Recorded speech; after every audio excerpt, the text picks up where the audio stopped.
tout le monde. Jeudi 28 août, 50e jour de marche, le sentier des douaniers. Depuis un bout temps d'enfance, je suis ébloui, émerveillé et même envoûté par la Bretagne. En partant du Mont-Saint-Michel, je parcours à pied, en plusieurs parties, les 2000 km du sentier des douaniers jusqu'à Saint-Nazaire, parfois accompagné de Françoise. Je vous emmène découvrir le pays des Bigoudènes et des Corrigans, avec l'envie de partager avec vous au quotidien cette armorique millénaire.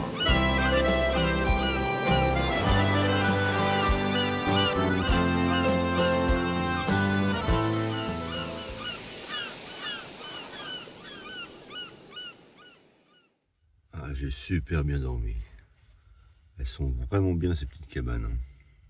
Le lit est très bon. En plus, il n'y a pas de bruit du tout. Ouais, c'est vraiment le bon plan. Vous avez vu le ciel derrière nous? Ça donne pas envie de faire un grand détour pour aller à la Pointe des Espagnols. Alors, on est encore en train de se poser la question. Enfin, on a la réponse, hein, ça y est. Donc, j'ai vu vos commentaires. Apparemment, vu la météo, ça vaut pas le coup d'aller à la Pointe des Espagnols. Si on doit faire un choix, il y a d'autres pointes à aller voir. Bon, Françoise, ça la tentait pas non plus. Il pleut. Oui, bah, il pleut. Moi, ça me tentait, mais uniquement pour voir une belle vue sur Brest. Et aussi pour voir les ruines du fort construit par les Espagnols. D'ailleurs, c'est pour ça qu'on appelle ça la Pointe des Espagnols. Vu tout ça, eh bien, on va quand même à la Pointe des Espagnols. Bah oui. Voilà, d'ailleurs, il commence à pleuvoir. Je vais mettre tout de suite la cape de pluie. On vient de se faire mouiller. Je pense que ça se voit. Bon, on a pris un risque, hein, bien sûr. Bon, c'est pas un gros risque non plus. Hein. On risque uniquement de se faire mouiller et d'aller à cette Pointe des Espagnols pour rien. Pour ne rien voir, plutôt. D'aller à la Pointe des Espagnols et de revenir par un autre endroit, ça nous fait faire une boucle d'environ 10-11 km. Alors on fait ça aussi parce qu'on a pu laisser nos sacs à dos au camping. Il faut qu'on y soit avant 13 h pour récupérer nos sacs à dos. Et puis après, on continuera.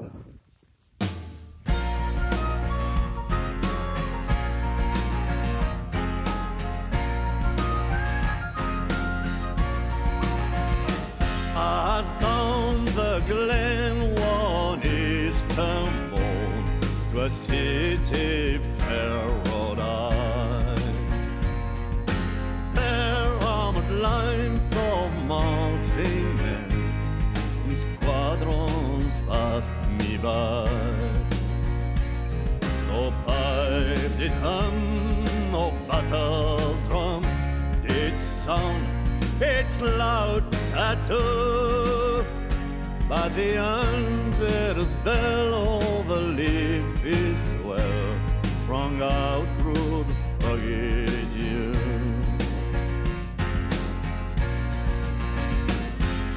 Right proudly high over Dublin town, they hung out the flag of war.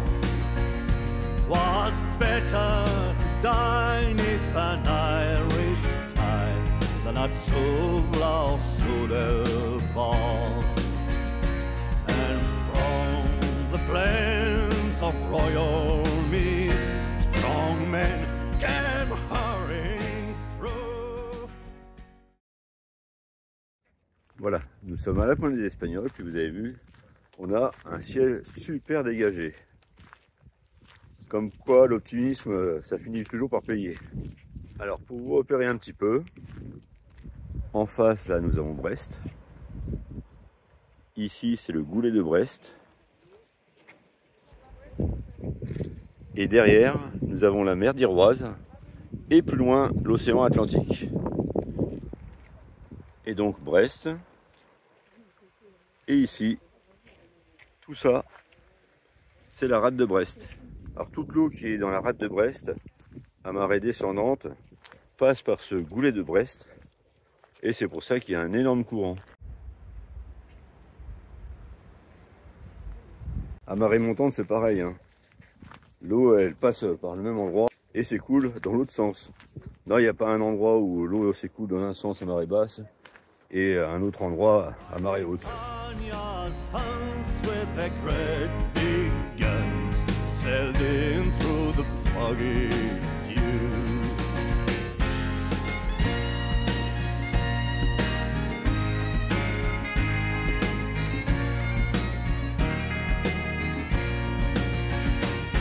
But the bravest fell, and the requiem bell rang mournfully and clear.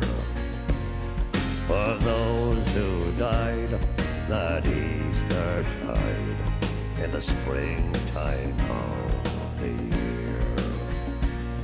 And the world did gaze in deep amaze at those fearless men, but few, who bore the fight that freedom's light might shine through the foggy dew. I wear on my heart a handkerchief painted with gems calmly. A comrade imprisoned inside lone cache, who sent this handkerchief to me. And in the trees of Brittany, all the birds are singing for you, for the strong men who fell for you in jail, for freedom blooming in the dew.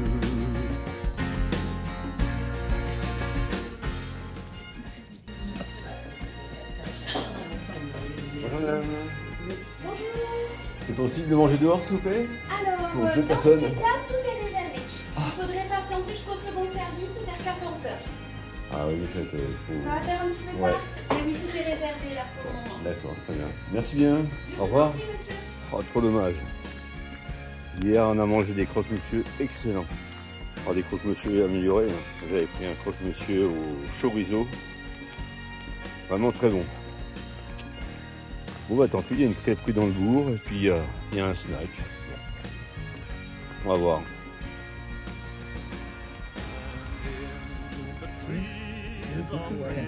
Est-ce que ça vous en fait combien que ce soit là? Puis du taboulé.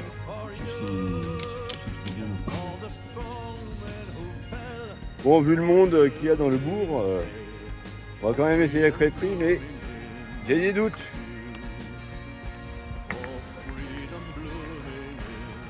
Bonjour. Ce serait possible de manger pour deux personnes, s'il vous plaît? Bien sûr. Oui. D'accord, super.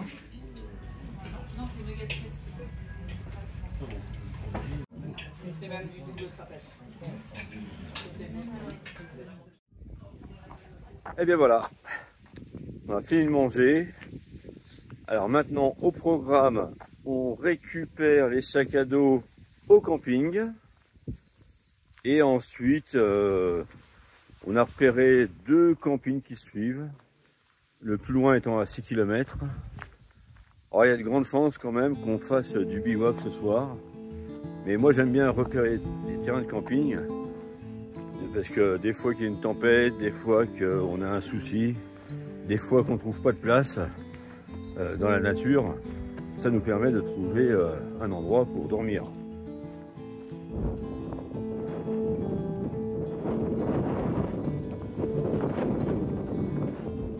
Il est 14h30, et bien c'est parti pour je ne sais plus combien, 4 ou 5 km jusqu'au camping.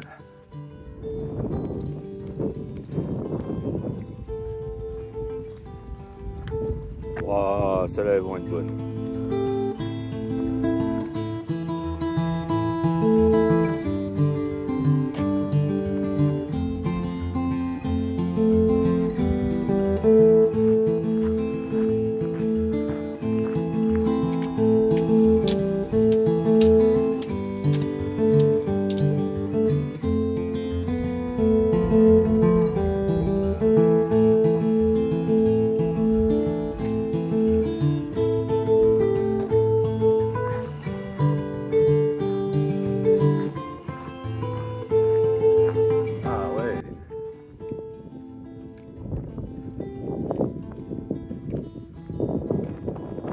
va tranquillement. Et puis après, on est dans Camaret. Et puis demain, ça permet, sans les sacs à dos, d'aller voir 2-3 caps, des petites choses. Bon, léger changement de programme. Ouais, je sais qu'on n'arrête pas de changer de programme. Mais bon, quelquefois, on a des idées. Et puis là, on est en jambes. Alors, on va jusqu'à Camaret. Il y a un camping à Camaret. Ça va nous permettre de poser nos sacs à dos. Là, il est à peine 15 h. Et il y a 5 km, donc on va y arriver vers les 16 h, 16 h 30, on sera prêt. Et puis on verra. Il y a pas mal de choses à faire. Il y a des jours, on est courageux.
Allez, encore 300 mètres.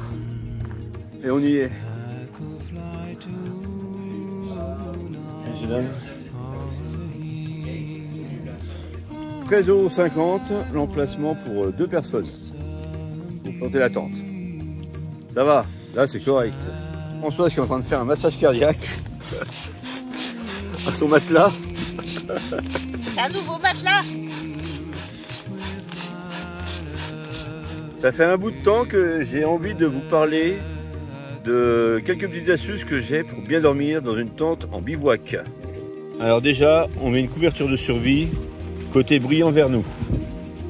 Ensuite, j'ai un tapis de sol qui fait un peu plus d'1 centimètre d'épaisseur. Alors lui, il a 3 fonctions. Déjà, il m'isole encore plus du sol.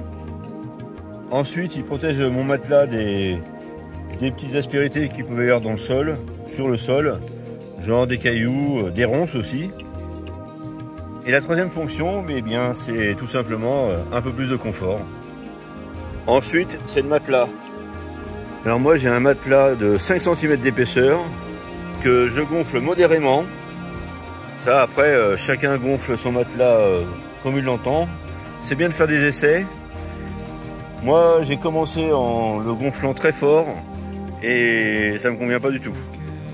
Donc, moi, j'aime bien quand mon corps s'enfonce dedans. Françoise, elle est morte de rire. Quelque chose d'important aussi, c'est un bon duvet. Si vous avez trop chaud, c'est facile de dormir hors du duvet. Mais si vous avez froid, eh bien, c'est plus compliqué. Alors moi, au mois d'avril, je sais pas si vous avez regardé les vidéos, mais moi j'avais vraiment froid. J'étais réveillé la nuit, j'avais froid aux pieds. Alors j'avais trouvé une astuce, c'était de prendre mon pull et de mettre mes pieds dans les manches du pull. Je faisais comme des chaussettes. Bon, c'est amusant, mais c'est efficace. Non, mais le mieux, c'est quand même d'avoir un bon duvet. Et enfin, ce qui me semble vraiment important aussi, c'est un oreiller. C'est la première fois que je prends un oreiller. Je me suis rendu compte quand même que c'était hyper important. Au mois d'avril et au mois de mai, j'avais ma doudoune. Donc j'arrivais à faire un oreiller avec ma doudoune. La doudoune, c'est un pouvoir gonflant. C'est mou. Donc c'est assez confortable pour faire un oreiller. Mais là, je n'ai que des vêtements en tissu. Et il n'y a aucun pouvoir élastique. Donc c'est pas terrible pour faire un oreiller. D'où celui-là. J'avais déjà essayé les oreillers gonflants, mais j'aime pas du tout. Là, c'est un oreiller à mémoire de forme. Et là, par contre, je vous avoue que c'est très agréable. Bon, ça pèse 400 grammes, mais le confort, bah, ça a du poids.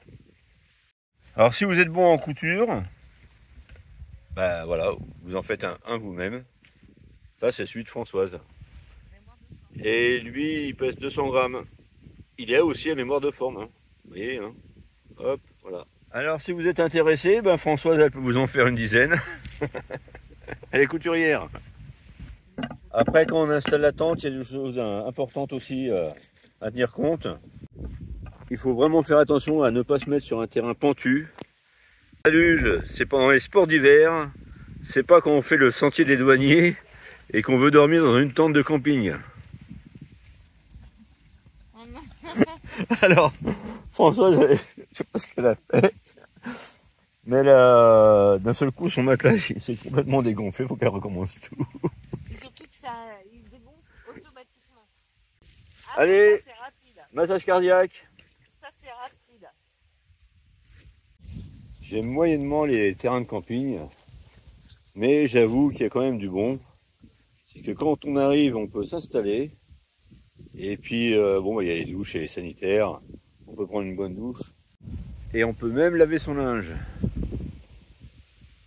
Aujourd'hui, on a quand même fait 20,4 km. Alors bon, il y a une partie qu'on a fait sans les sacs à dos. Hein. On a fait à peu près 11,5 km. Mais on a quand même fait 9 km avec les sacs à dos. Alors demain matin, on va faire un peu comme on a fait ce matin. On va laisser les sacs à dos au camping. Et puis on va aller au Fort Vauban, je crois. Et puis il y a 2-3 choses à voir à Camaret. Ensuite on prendra les sacs à dos, puis on ira vers d'autres destinations. Je vous souhaite une bonne soirée. Et puis je vous dis à demain. Au revoir. Au revoir.